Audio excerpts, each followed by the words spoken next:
Classification बताना है इसमें, और उसका क्या पिक्चर्स है, पिक्चर्स के अकॉर्डिंग उसके कौन कौन से एग्जाम्पल है, ये सभी हमें एनिमल डाइवर्सिटी में एक्सप्लेन करना है ना। अब वो कैसे, वो वन बाय वन हम बेसिस ऑफ क्लासिफिकेशन पढ़ेंगे, उसके बाद एनिमल डाइवर्सिटी क्लासिफिकेशन पढ़ेंगे, उसके बाद एक एक फाइलम का स्टडी करेंगे, है ना। तो जैसे ही हम पहले बेसिस ऑफ क्लासिफिकेशन पढ़ते हैं, इसमें बेसिस ऑफ क्लासिफिकेशन क्या होगा, बेसिस ऑफ क्लासिफिकेशन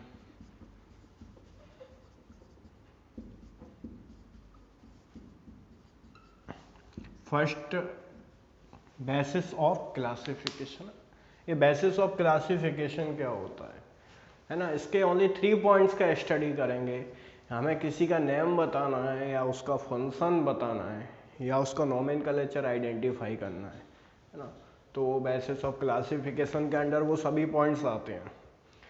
मोस्टली जो एनिमल डाइवर्सिटी है वो international code of zoological nomenclature का पार्ट है, उसी के इंटरनल इसका टोटल स्टडी होता है। तो बेसिस ऑफ क्लासिफिकेशन के जो पॉइंट्स हैं, जस्ट 3 पॉइंट है। फर्स्ट पॉइंट आता है इसका right identification, right identification, and second point है nomenclature, name position, and third point है classified properties, classified properties. Okay, तो first right identification means right position. ये कौन है, ये इंसान है या जानवर है, ये प्लांट है, किसका प्लांट है, मैंगो का है, क्या है, बबूल है, कैसे, ये राइट आइडेंटिफिकेशन होता है। जैसे बहुत सारे टैक्सॉन्स हों, है ना, मोर देन मोर टैक्सॉन के लिए रिप्रेजेंट करें तो एक व्हीट और मैंगो है, तो उन दोनों में से हमें आइडेंटिफाई करना है कि एक व्हीट है, एक मैंगो है। नोमेनक्लेचर उसका नेम पोजीशन है, ये नोमेनक्लेचर बताएगा कि जो व्हीट है उसका साइंटिफिक नेम क्या है, और उसका जो मैंगो सेकंड एग्जांपल है या कोई भी उसका साइंटिफिक। एंड क्लासिफाइड प्रॉपर्टीज बताना है उसका, मोस्टली फंक्शन की बात करता है ये, है ना, उसका फंक्शन क्या है। अगर मैं एक बटरफ्लाई को बोलूँ, ये बटरफ्लाई, आपने राइट आइडेंटिफिकेशन किया कि एक बटरफ्लाई है, अब उसका नोमेनक्लेचर क्या है, हाइसीजेडन से बिलोंग करता है, और उसका साइंटिफिक नेम क्या था, मस्का डोमेस्टिका था। एंड क्लासिफाइड प्रॉपर्टीज, उसका फंक्शन क्या था, बटरफ्लाई उड़ती है, उसका फंक्शन ओनली फ्लाइंग था, है ना। तो ऐसे ऐसे ये आपको पॉइंट्स बताने पड़ेंगे, है ना। उसके बाद आता है जो मेन क्लासिफिकेशन है एनिमल डाइवर्सिटी का। लेकिन उस एनिमल डाइवर्सिटी के क्लासिफिकेशन को पढ़ने से पहले हम एनिमल डाइवर्सिटी के अंडर किसका स्टडी करेंगे उसको पढ़ना पड़ेगा। वो स्टडी हम फाइलम का स्टडी करेंगे, और इसमें फाइलम कौन कौन से हैं, मोस्टली 11 फाइलम है इसके, लेकिन वो 11 फाइलम को सीक्वेंसली स्टडी करना पड़ेगा, है ना, एक एक से। ऐसा नहीं इधर से कॉर्डेटा उधर से हेमिकॉर्डेटा, उल्टा सीधा नहीं करना है, इसको सीक्वेंस वाइज स्टडी करना है ना। तो आपको पता है द फर्स्ट लार्जेस्ट फाइलम कौन सा है इसका, आर्थ्रोपोडा है, और सेकंड कौन सा है, मोलस्का है। तो मैं यहाँ पे आपको बताता हूँ फर्स्ट लार्जेस्ट फाइलम। तो यहाँ मैं आपको लिख देता हूँ सीक्वेंशियली स्टडी,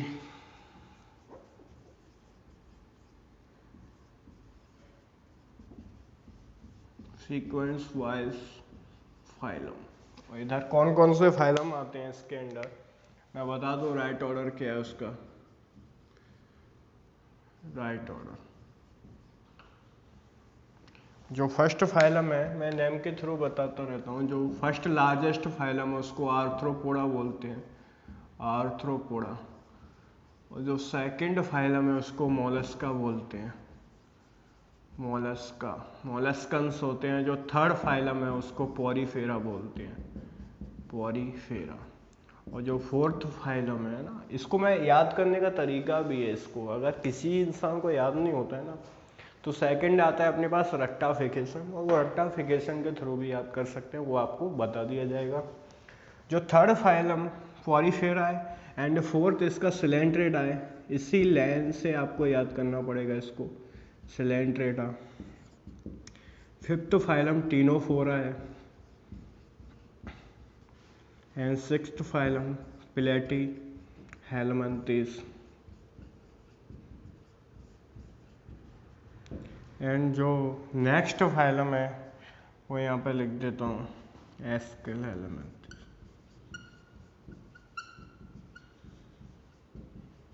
है ना, इसको नेमेटोडा भी बोल देते हैं, अभी मैं बता दूंगा। जो एट्थ फाइलम है, नाइन्थ, टेंथ और 11 टोटल बता। जो 8 नंबर फाइलम है वो एस्केल हेलमंथिस के बाद आता है एनेलिडा,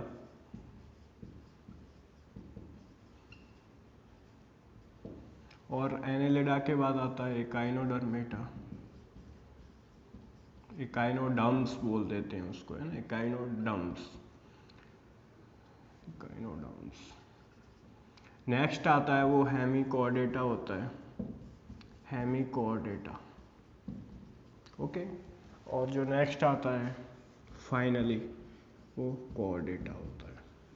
ओके, ये इसका सीक्वेंस स्टडी है ना। सीबीएसई में 5 मार्क्स का क्वेश्चन आया था 11th क्लास में। एक बार पूछा था कि right order of phylum, so first you can take Arthropoda and finally Chordata, है ना। फर्स्ट आर्थ्रोपोडा, सेकंड मोलस्का, ऐसे ऐसे आपको ये एनसीईआरटी में भी लिखा हुआ है। The first largest phylum arthropoda, second largest mollusca, third porifera, fourth coelenterata, fifth ctenophora and six platy, next nematoda, next annelida, echinodermata, hemichordata, chordata. But इसमें कुछ मेथड है याद करने का कि आप किसको किस तरह अपने माइंड में स्कैन कर सकते हो। इसको स्कैन करने का तरीका भी है। जो इकाइनोडर्मेटा, हेमिकॉर्डेटा और कॉर्डेटा, जो आपको लास्ट थर्ड फाइलम दिख रहे हैं, ये कहाँ से बिलोंग करती हैं?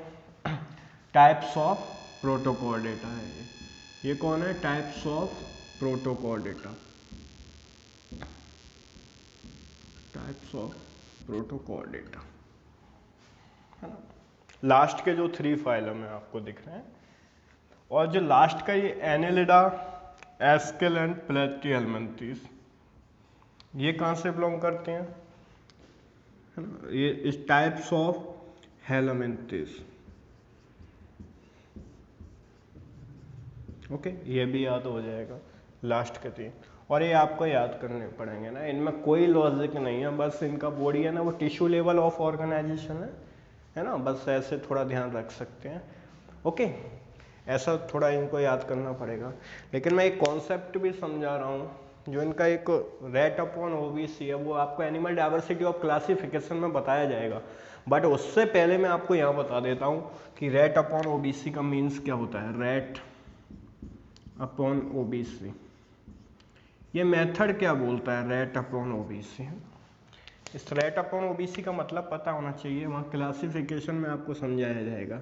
जो रेट है वो रेडियल सिमेट्री को मेंशन करेगा, और जो ए है वो आसिलोमेट्स बोलेगा, और जो टी है वो tissue level of organisation, tissue level body organisation है। ओ है वो ऑर्गन लेवल बोलेगा, ऑर्गन बॉडी। बी है ये बायलैटरल सिमेट्री बोलेगा, बायलैटरल सिमेट्री। और जो सी है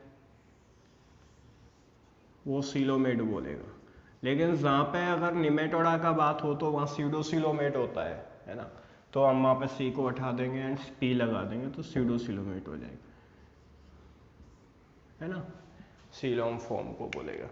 तो आपको ये जो रेट अपॉन ओबीसी है किसी एक फाइलम का, जैसे मैं किसी भी फाइलम का बोलूँ, मैं कॉर्डेटा का बोल देता हूँ। कॉर्डेटा का अगर आपको एक भी इसका पर्टिकुलर क्लासिफिकेशन अच्छे से आता है तो उसका पूरा का पूरा सेट वही मैच हो जाएगा, है ना, कंप्लीटली सेट मैच होगा उसका।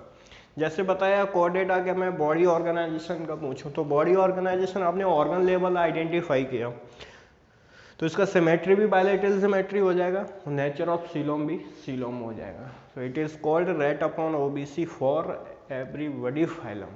ओके, सो ये सीलोम ये थोड़ा याद रखने पड़ेंगे, ये अच्छे याद करने का तरीका होना चाहिए ये चीज़ें, है ना। तो ये थोड़ा इसका क्लासिफिकेशन था जिसको याद करना था आप लोगों को। वापस एक बार इसको रिवाइज करें तो राइट ऑर्डर ऑफ जो फाइलम होता है, राइट ऑर्डर ऑफ फाइलम, इसमें arthropoda, Mollusca, Porifera, Coelenterata, Ctenophora, प्लेटी हेलमिंथीज, एस्केल एलिमेंथीज, एंड इसके बाद Annelida, echinodermata, Hemichordata and Chordata. Last 3 phylum Echinodermata, Hemichordata and Chordata, 3 phylum, है ना, किसके पार्ट हैं? पार्ट्स ऑफ प्रोटोकॉर्डेटा के। एंड लास्ट 3 प्लेटी, Nematoda and Annelida, parts of helminths. Okay, जो एस्केल एलिमेंथीज है इसका जो नेम है वो नेमेटोडा भी होता है, मैं यहाँ लिख देता हूँ नेमेटोस, इसको नेमेटोस भी बोलते हैं, नेमेटोस, है ना। इसका ये एस्केल एलिमेंथीज का नेम है ना।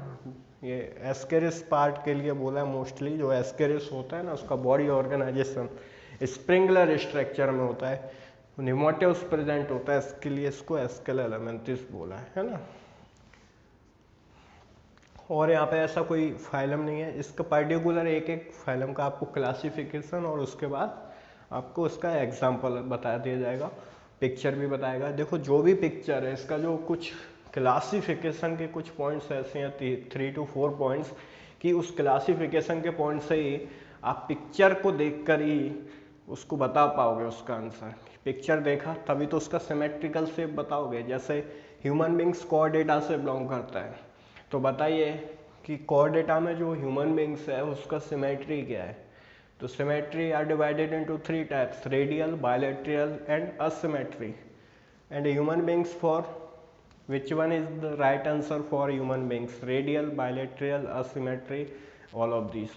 Then what is your answer? Answer will be bilateral symmetry. Two identical parts means bilateral symmetry. Okay, clear? Phylum study clear. Next point, classification of animal diversity. Classification of